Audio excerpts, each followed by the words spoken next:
El tema que describiré en esta ocasión es propiedades de las raíces.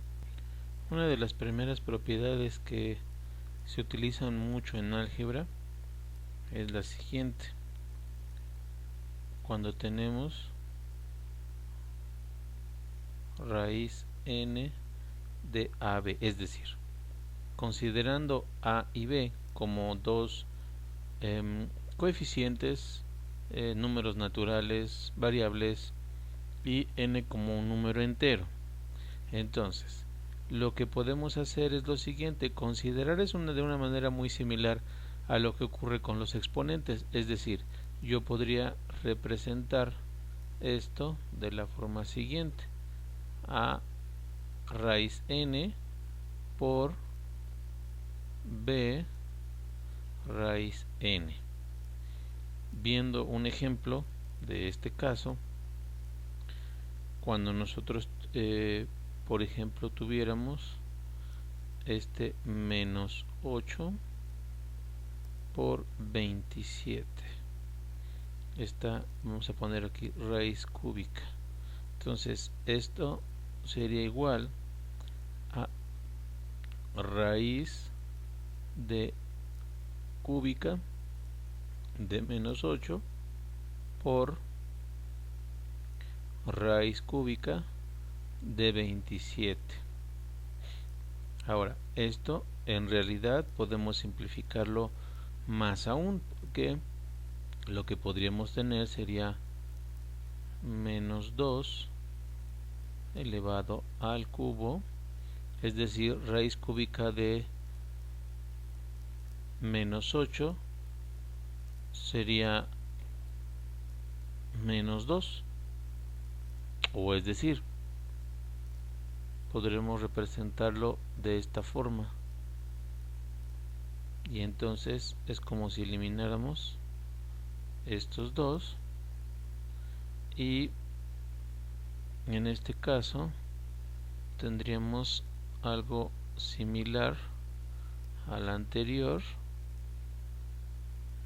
Raíz cúbica de 27 pues es 3, o lo podemos representar también de esta forma, y entonces nuestro resultado quedaría como menos 6.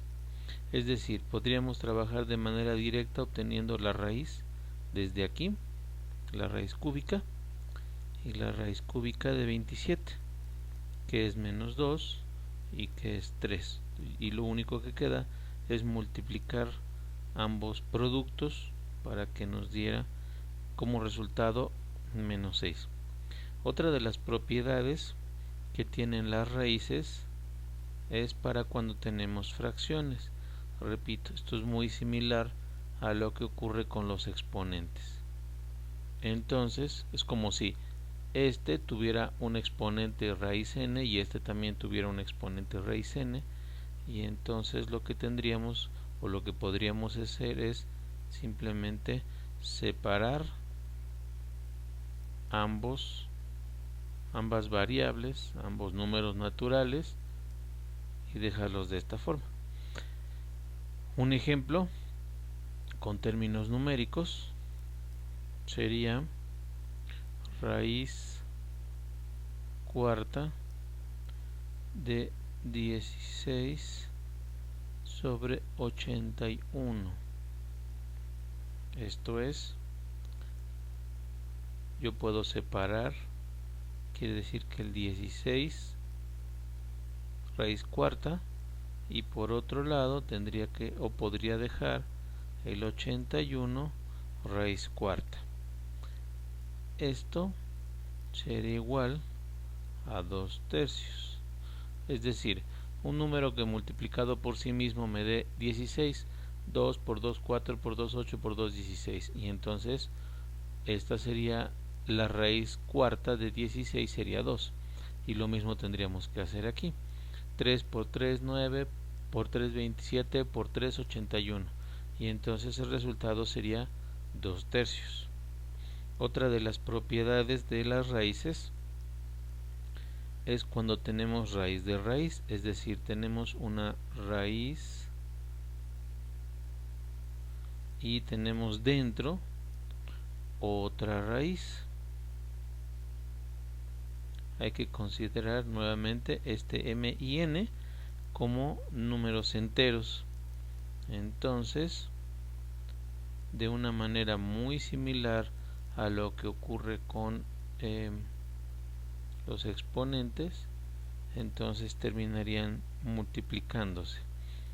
Un ejemplo con números,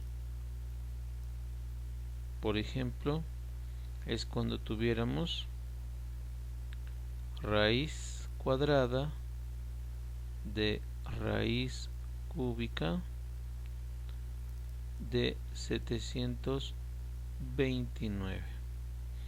Esto es raíz sexta. ¿Por qué? Porque aunque no está indicado, esto es una raíz cuadrada. Entonces 2 por 3 sería 6. Ahí ya tendría la raíz de raíz. Estos números entonces terminan multiplicándose para darme la raíz sexta de 729. Esto es igual a 3. Luego, algunas consideraciones, por ejemplo, cuando tenemos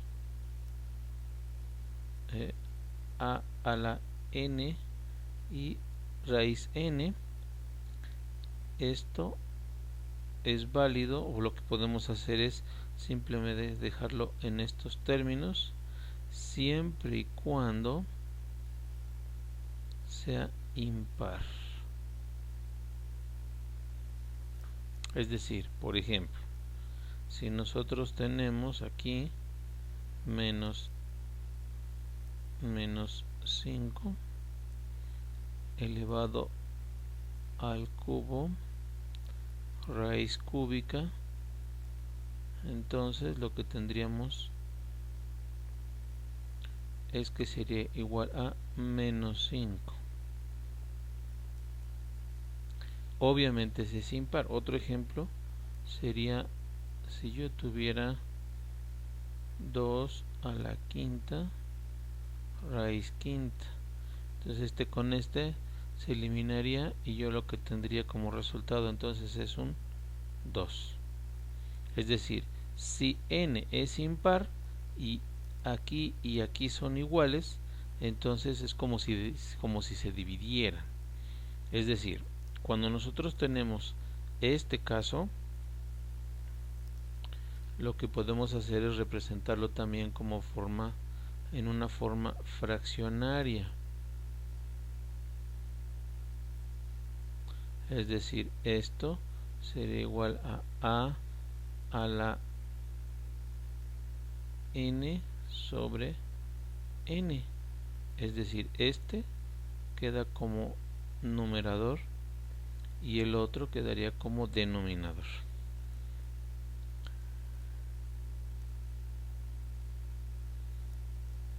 Y justo entonces, como estamos viendo y como en algunos otros casos se llegó a mencionar en el caso del video anterior, lo que podríamos hacer es lo opuesto.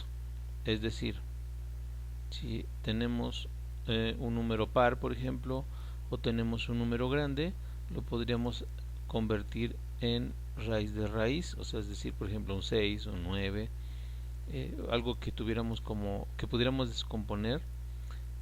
En este caso, el requisito aquí es que esta y esta deben ser iguales, justo como en el primer ejemplo, que entonces deberíamos tener la misma raíz para que pudiéramos dejar los dos términos dentro de la propia raíz.